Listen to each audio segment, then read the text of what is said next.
Chapter number 1, selection of business organization. What is a business organization? Business organization na enna? What is a business organization? Seri business na enna?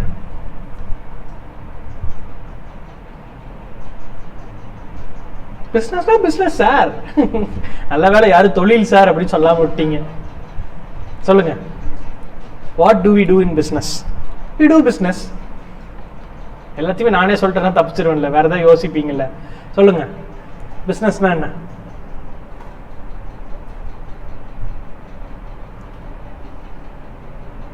Money making. Very good. Taking profit. சூப்பர்ல. Profit எடுக்கணும்ல அல்டிமேட்டா. Money மேக்கிங்னா என்ன? Profit எடுக்கிறது. Very good. அப்புறம் very good. Selling goods. Very good. Providing services. Correct. மற்றவனோட நெசசிட்டியை I am going to fulfil. If that is a product or a commodity or whatever name it is, goods services I am going to provide இட்டுங்க. By providing that particular service or goods or what ever it is, I am getting back something which is called as a profit. கரெக்டா? Profit அப்படின்றது ஒரு இன்டென்ஷனோட I am doing something. It is a business. What is a business organisation? சரி, அப்படி வேண்டாம், organisation first எடுத்துப்போம். What is an organisation? சொல்லுங்க, சும்மா சொல்லுங்க. காசா பணமா அவார்டெல்லாம் ஒன்றும் கொடுக்க போறது இல்லை. சொல்லுங்க, what is organisation? Very good. The business should be conducted. Who conducts it? Conducts a particular business. அது ஆர்கனைசேஷன். ஆர்கனைசிங் அப்படி சொல்லுவாங்களா? What is organising? Arranging. Very good. Arranging ஒரு சீக்வன்ஸ் ஆஃப் ஆர்டர்ஸ்.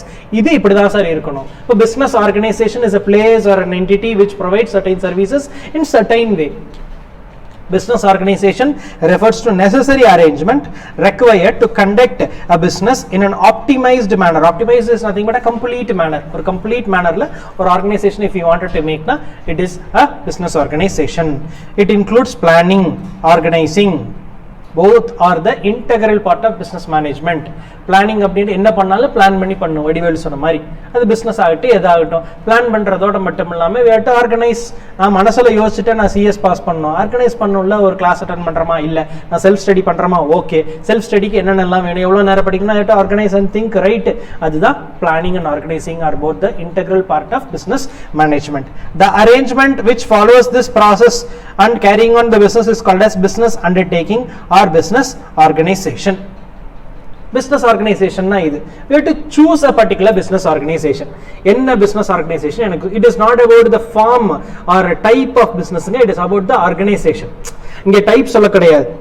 இங்கே வந்து ஃபுட் பிஸ்னஸா இல்லை ஹோட்டல் இண்டஸ்ட்ரியா இல்லை வேறு ஏதாவது மேனுஃபேக்சரிங் இண்டஸ்ட்ரியா சொல்ல கிடையாது. என்னமோ ஒன்று சூஸ் பண்ணிட்டு அது என்ன மாதிரியான என்டிட்டியாக இருக்கணும். I have decided to open a பொட்டிக்கு. சார் அந்த பொட்டிக்கு எப்படி நான் ஓப்பன் பண்ண போகிறேன்? ஆன் மை ஓனா or should I have some எம்ப்ளாயீஸா? அந்த எம்ப்ளாயீஸ்க்கு what kind of contract should be தேரா, இல்லை what kind of understanding should be there between me and the other person who is associated, right? That decision has to be taken. அதுதான் choice of business organisation அப்படின்னு சொல்லி சொல்கிறாங்க. That particular choice of business organization can be chosen with various factors. நிறைய காரணிகள், அதாவது ஃபேக்டர்ஸை use பண்ணி தான் I have to decide எது நான் சூஸ் பண்ணலாம் அப்படின்னு. எதெல்லாம் நம்ம யோசிப்போம் அப்படின்னா, பணம். ஜென்ரலாக பணம் தானே ஒன்று. டெசிஷன் மேக்கிங், ஸ்கில்லு, எனக்கு அந்த ஸ்கில் இருக்கா, நாலேஜ் இருக்கா, எக்ஸ்பர்டைஸ் இருக்கா, அந்த மேனேஜரியல் கேப்பபிலிட்டி இருக்கா, இதெல்லாமே நம்ம யோசிப்போமா? யோசிச்சுட்டு தான் we'll choose a particular form of business organization. இவங்க என்ன பண்ணுறாங்க, ஃபர்ஸ்ட் இதெல்லாம் தான் சார் இருக்குது தெரிஞ்சு வச்சுக்கோங்க அப்படின்னு சொல்லிட்டு ஒரு லிஸ்ட் போடுறாங்க. What are the different types of business organisation அப்படின்ட்டு.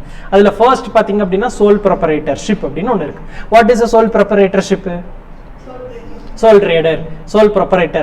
If only one person is involved in doing the business, making the decisions, taking the profit or incurring and experiencing all the losses, மொத்தமாக அவன் தலையில தான் விழுவும் அப்படின்னா அது sole proprietor அப்படின்ற person.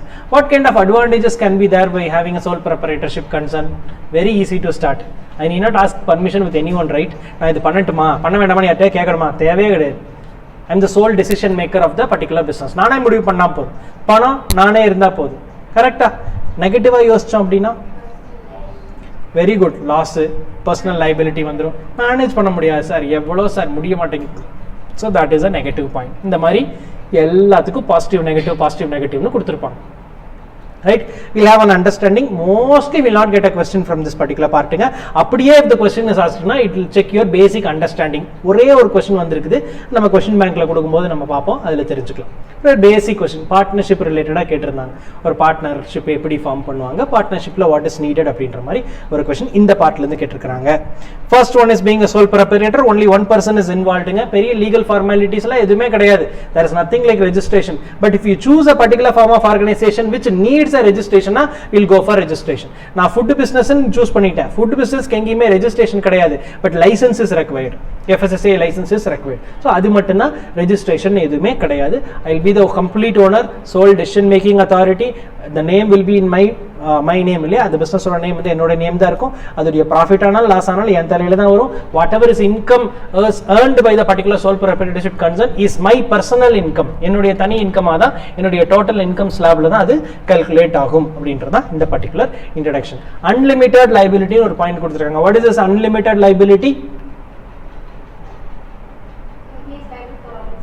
S, whatever is the loss, ஒரு ரூபா லாஸா நீ தான் பொறுப்பு, 10,000 ரூபா லாஸா நீ தான் பொறுப்பு, 1 கோடி ரூபா லாஸா you are the person who is responsible.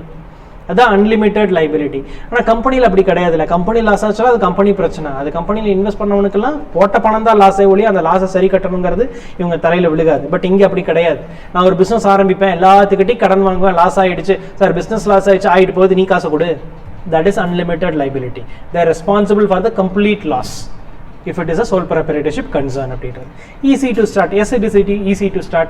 No registration procedures are needed. No one particular approval is needed. License மட்டும் தான், அது மட்டும் வாங்கிட்டா போதும். GST இருந்தா GST வாங்குங்க, இல்ல GST குள்ளேலாம் நீங்க வர மாட்டீங்க அப்படின்னா no need to get GST registration also. If there is any specific license for the choice of business which you do na, that is one you have to do. அது easy to start level.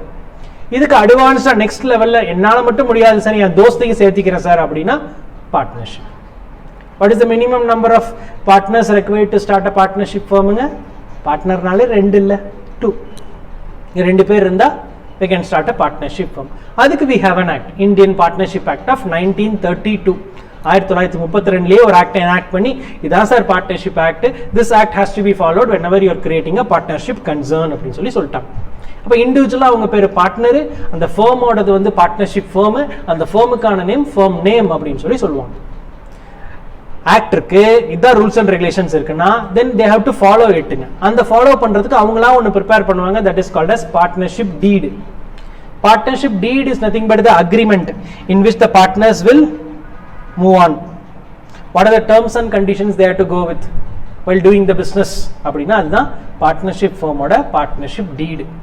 ஆக்ட்லேயே கொடுத்துருக்குறாங்க, ஆனால் அதுக்கு நமக்கு தகுந்த மாதிரி we can draft it. நம்ம draft பண்ணிக்கலாம். இப்போ அது ரொம்ப ஈஸி ஆயிடுச்சு. எப்பவுமே ஒரு ஃபார்ம் அதுலேயுமே அப்படி தாங்க, ஒரு ஃபார்மேட் இருக்கும், அந்த ஃபார்மேட்டை நம்ம பிஸ்னஸுக்கு தகுந்த மாதிரி நம்ம ஆல்டர் பண்ணுவோம். இப்போ கூகுளில் போட்டுக்கலாம், சாட் ஜிபிடியில் கேட்கலாம், அது கொடுத்துரும். அதை நம்ம செக் பண்ணணும், அது ரொம்ப முக்கியம். You cannot blindly believe anyone, right? அந்த பிளைண்டாக பிலீவ் பண்ணாமல் அதை கரெக்டாக டிராஃப்ட் பண்ணி பக்காவாக அழகாக சூப்பராக கொடுத்துடலாம். இப்போ அந்த அளவுக்கு டெக்னாலஜி வளர்ந்துக்கிட்டே இருக்கு. And another thing which I wanted to tell you is like ChatGPT is there. எல்லாமே டெக்னாலஜி டெவலப் ஆகிட்டு இருக்குன்னா அது நம்ம டெவலப் ஆகிக்கணும். It doesn't mean that அது டெவலப் ஆயிடுச்சு அதை யூஸ் பண்ணிக்கலாங்கிறது இல்லை. How effectively you have to use that is also needed, right? ஆமாம் தானே. இப்போ ஒரு ஃபார்ம் ஃபில் பண்ணணும்னா எனக்கு ஃபில் பண்ண தெரியாட்டி அதுக்கிட்ட கொடுத்து அது ஃபில் பண்ணி கொடுத்துரும். But you have to know whether it is கரெக்டாக வராங்க, ரைட்? அந்த நாலேஜ் நம்மக்கிட்ட என்றைக்குமே இருக்கணும். Remember that. மினிமம் வந்து 2ன்னு சொல்லிட்டேன் சார். மேக்ஸிமம் சார் ஆக்ட்லேயே சொல்லியிருக்காங்களா சார்? இல்லை சார், பார்ட்னர்ஷிப் ஆக்டில் சொல்லாமல் விட்டுட்டாங்க. மேக்ஸிமம் என்னன்னு சொல்லாமல் விட்டுட்டாங்க. But later when companies act game, 2013 act, அவங்க ரெஸ்ட்ரிக்ட் பண்ணிட்டாங்க. என்ன பண்ணிட்டாங்க அப்படின்னா சார் ஆக்டில் they told like no companies act being a partnership firmனா we don't want to involve in it. But the partnership ஆக்டோட லிமிட்டை வந்து சென்ட்ரல் கவர்மெண்ட் கேன் டிசைடுன்னு சொல்லிட்டாங்க. சென்ட்ரல் கவர்மெண்ட் சொல்லட்டும், அவங்க சொல்றது என்ன லிமிட்டோ அதுபடி வச்சுக்கலான்னு அதில் சொன்னதுதான் இந்த 2 பாயிண்ட். எல்லா இடத்துலையுமே இந்த 2 காம்ப்ளெக்சிட்டிஸ் வரும். ஒரு இடத்துல 50ன்னு கொடுத்துருப்பான், ஒரு இடத்துல 100ன்னு கொடுத்துருப்பான். என்ன அப்படின்னா ஒரு அப்பர் லிமிட் ஃபிக்ஸ் பண்ணிட்டாங்க. See, generally whenever an act is amended அப்படின்னா it is a very big processங்க. To amend an act we have to go to the parliament, a bill has to be introduced, and the introduce பண்ணதுக்கு அப்புறம் it has to be read பண்ணதுக்கு அப்புறம் we have to discuss, then amendment small things we have to adjust, then it has to be passed by that particular house, again இன்னொரு ஹவுஸ்க்கு போகும், அங்கேயும் pass பண்ணணும், அதுக்கு அப்புறம் பிரசிடென்ட் கிட்ட போகணும், அசென்ட் வாங்கணும். It's a detailed process, time consuming process. அதனால என்ன பண்ணிட்டாங்க அப்படின்னா ஒரு அப்பர் லிமிட் வச்சுட்டாங்க. அதிகபட்சம் இதுதான் சார். அதுக்குள்ள என்ன மாற்றங்களை வேணும்னாலும் they can do by way of notifications. Government வந்து அந்த பர்டிகுலர் மினிஸ்ட்ரி முடிவு பண்ணாங்கன்னா they just notify that this has increased, that has been increased. MSME அப்படி தான் பண்ணாங்க. MSMEல அப்படி தான் பண்ணிட்டே இருப்பாங்க. அப்பர் லிமிட் ஒன்று வச்சுட்டாங்க. இது அப்படி தான் 100 வரைக்கும் இருக்கலாம் சார். பட் சென்ட்ரல் கவர்மெண்ட் என்ன சொல்லிடுச்சு சார், 50 தான் சார். இப்போ கேஸ் பேஸ்ட் கொஸ்டின்ங்கிறது ஒரு 4 பேஜஸ்க்கு திங்ஸ் வில் பி கிவன். அந்த 4 பேஜஸ்க்கு அப்புறம் கீழே ஒரு 4 கொஸ்டின் கேட்பாங்க. அதுல இது ஒரு லைனா கேட்கலாம். The limit of partnership is mentioned in the Partnership Act. This was the contention made by the particular partnership firm. Is he right, or is the particular partnership is right? No, it is not right, because Partnership Act is not giving the maximum limit of partnership. It is the company's rules which tells the maximum number of partnership, which is again decided by the central government. இந்த மாதிரி கேள்விகள் தான் வருது. The typical old school மாதிரிலாம் கேட்கறதே கிடையாது. List out, right town, அதில் 10ல் 2 கேள்வி தான் வருது. மிச்ச கேள்வியெல்லாம் இப்படி தான் ஒரு லைனில் ஒரு சென்டென்ஸை ஃப்ரேம் பண்ணிடுவாங்க. So this doesn't mean that you have to read, you have to memorize everything. If you read once நாள் it is fine. ஏன்னா படிக்கும்போது நமக்கு தோணணும்ல, நம்ம மைண்டு இங்கே இருந்தால் it will be easy. கவனமாக படிக்கணுங்கிறது இதுதான். படிக்கும்போது என்னடா அது பார்ட்னர்ஷிப் எங்கடா கம்பெனி வந்து, அப்போ அந்த கேள்வி நமக்கு வந்துடும். அந்த கேள்வி வந்துச்சுன்னா எக்ஸாம்பிள் வில் கரெக்ட் பார்ட்னர்ஷிப்பில் கம்பெனிஸ்னு ஒன்று இருந்துச்சு. You may not remember the rules year 2014 தெரியாமல் இருக்கலாம், but you have the knowledge that companies ஆக்டில் தானே அது இருக்குது அப்படின்னு தெரியும்ல, அது போதும். ரைட், இந்த மாதிரி தான் படிக்கணும். இது மாதிரி ஒன்னொன்னுக்கும் சொல்கிறேன், ஞாபகம் வச்சுக்கோங்க. Again when it comes to the features, it is unlimited liability. as many number of partners sir எல்லாத்துக்கும் சமமாக பிரித்து கொடுத்துருவாங்க sir. if the partnership ratio is there sir, அவங்க எல்லாருமே liable சார். இப்போ நீங்கள் 3 பேர் பார்ட்னர்ஷிப் ஃபார்ம் ஆரம்பிக்கிறீங்க, நல்லா போயிட்டு இருக்குது. திடீர்னு நீங்கள் என்ன பண்ணுறீங்க, ஏமாத்திட்டீங்க. பார்ட்னர்ஷிப் ஃபார்மில் ஏமாத்தினதுனால மொத்த பார்ட்னர்ஷிப் ஃபார்ம் ஹாஸ் இன்கர்டு லாஸுங்க சார். இவங்க தானே சார் லாஸ் பண்ணாங்க, அப்போ அவங்க மட்டும் தானே sir liable. yes, she is liable for the fraud or whatever things she is done, but they all the 3 are liable for the third parties. 3 பேருமே liable. 3 பேருமே அந்த கடனை, அந்த லாஸை சரி கட்டணும். பட் நீங்க கட்டினதை அவங்க கிட்ட இருந்து வாங்கிக்கலாம், that is different story. But ultimately all are liable. That is unlimited liability. பார்ட்னர்ஷிப்ல again the liability is unlimited. மொத்த கடன் எவ்வளவு இருக்கோ அந்த கடனுக்கு எல்லாரும் liable. எனக்கு தெரியாம அவங்க கேட்டா அது உன் பிரச்சனை, போ கோர்ட்டுக்கு போ, எங்கேயோ போ, அடிச்சுக்கோ பிடிச்சுக்கோ. But whoever is the partner in the particular partnership firm, they are liable for the losses. Right, liable for the losesனா எவ்வளோ கடன் ஆச்சோ கடன்காரன் உங்க எல்லாத்தையும் தான் கேள்வி கேட்பா, எல்லாரும் சமமாக பிரித்து கொடுத்துரும்.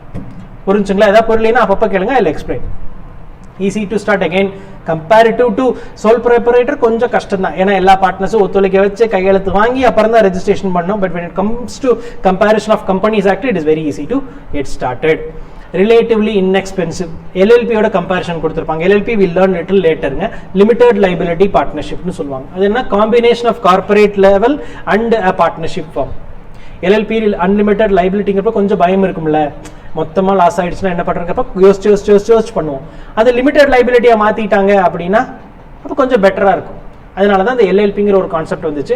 அது பார்க்கும்போது இட் இஸ் கொஞ்சம் கஷ்டம் தான், செலவு ஜாஸ்தியாக இருக்குது லைக் அ கம்பெனி.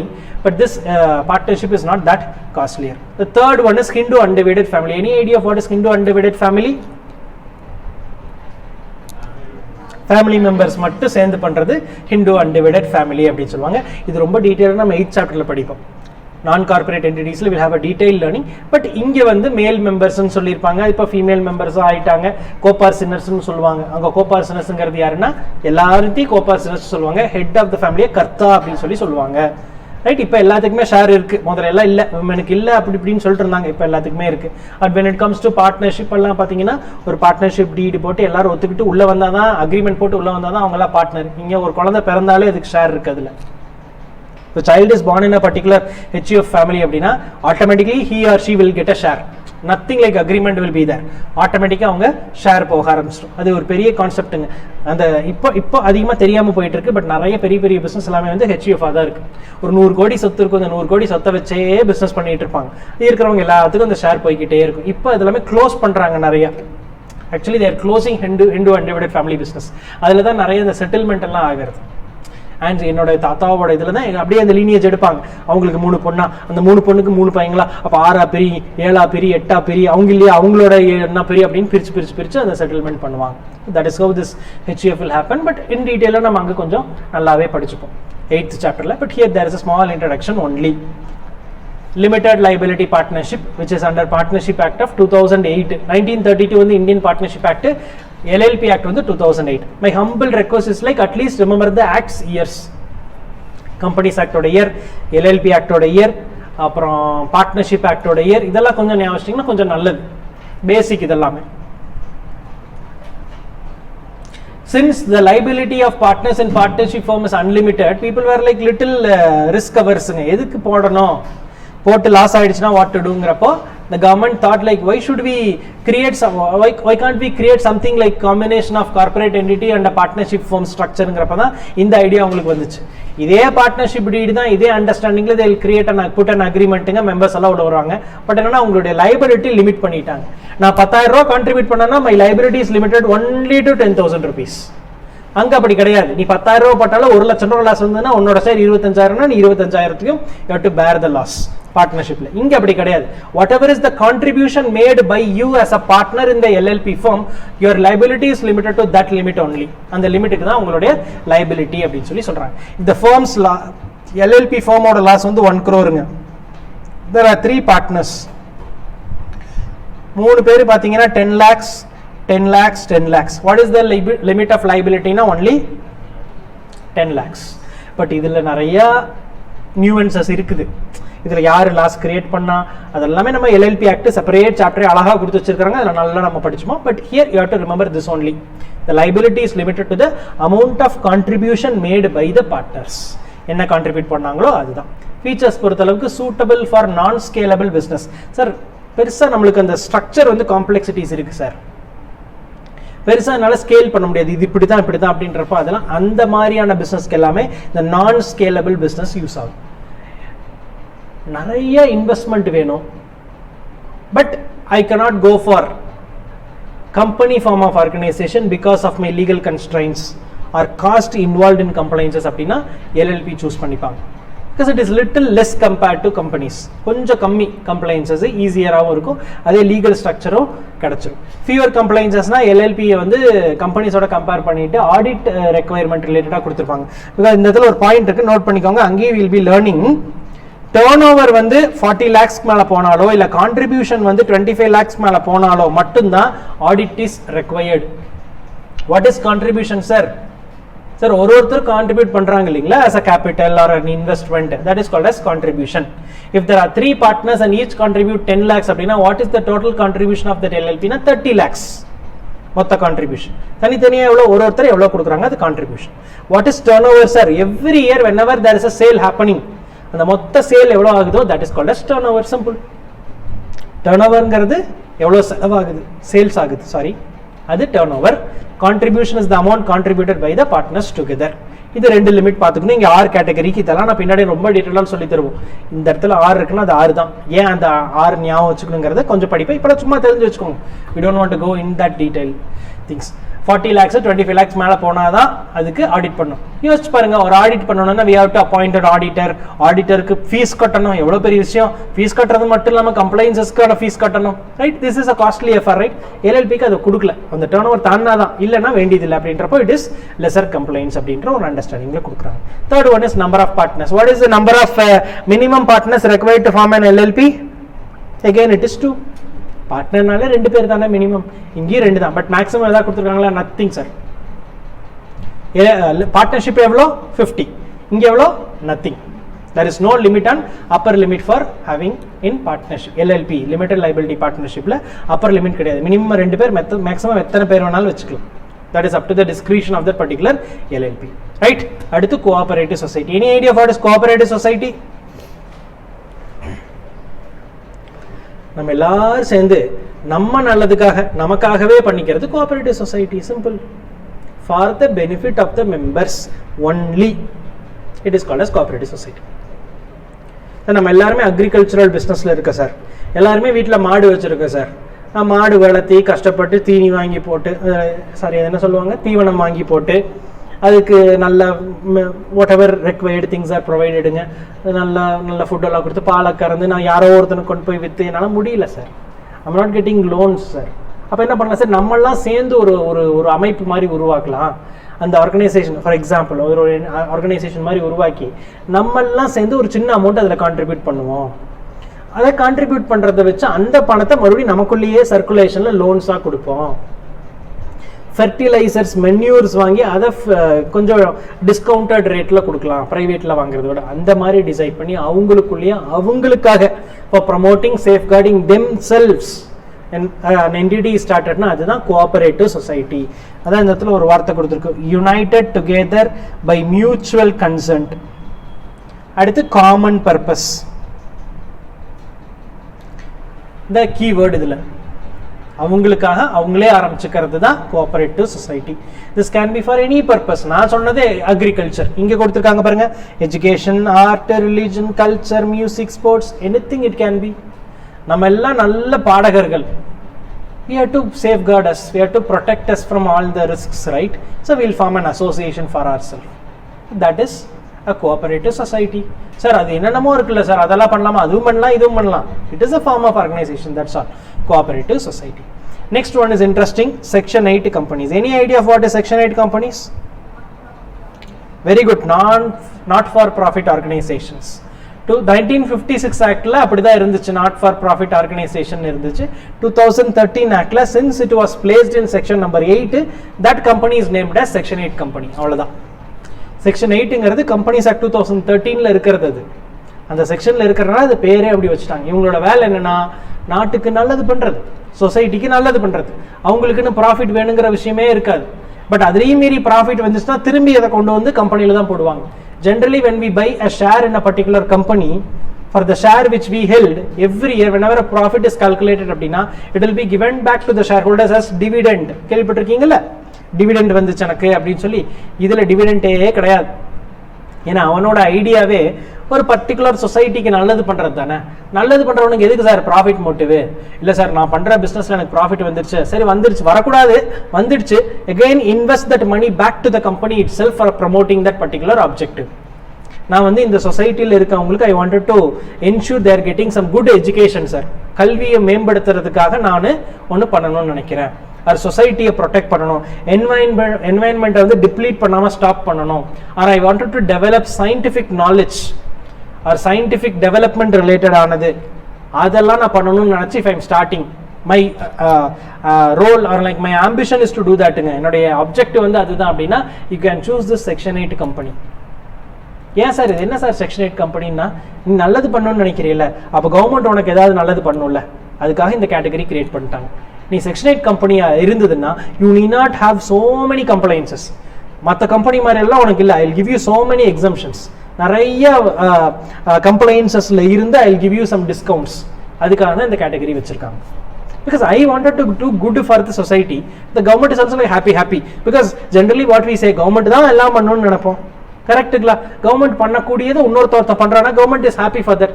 ஓகே, நீ இந்த கேட்டகரியில் இருந்துக்கோ, I will provide you certain exemptions கொண்டு வந்ததா section 8 company. Established for promoting commerce, arts, science, sports, education, research, social welfare, religion, charity, protection of environment or any such other objective. இதில் எதா வேணாலும் அவங்களுடைய ரோலாக இருக்கலாம், அவங்களுடைய அப்ஜெக்டிவாக இருக்கலாம். But whenever there is a profit அப்படினா or income அப்படினா, again it has to be invested in the company's objective only. அதை யாருக்கும் பகிர்ந்து கொடுக்க முடியாது. இப்போ நீங்க இங்க இருக்கிற 10 பேருமே வந்து if you wanted to go for incorporating a section 8 company, everyone will be investing some amount. Shares போடணும், ஷேர்ஸ் போட்டால் தான் கம்பெனி வரும். அப்போ ஷேர் போட்டு கம்பெனியை ரன் பண்ணி ப்ராஃபிட் வந்துச்சுன்னா உங்களுக்கு எல்லாத்துக்கும் பிரித்து கொடுக்கணும். That is the concept. But இந்த செக்ஷன் 8 கம்பெனியில் அது நடக்காது. பிகாஸ் இது வந்து நாட் ஃபார் ப்ராஃபிட்னு சொல்லிட்டாங்க.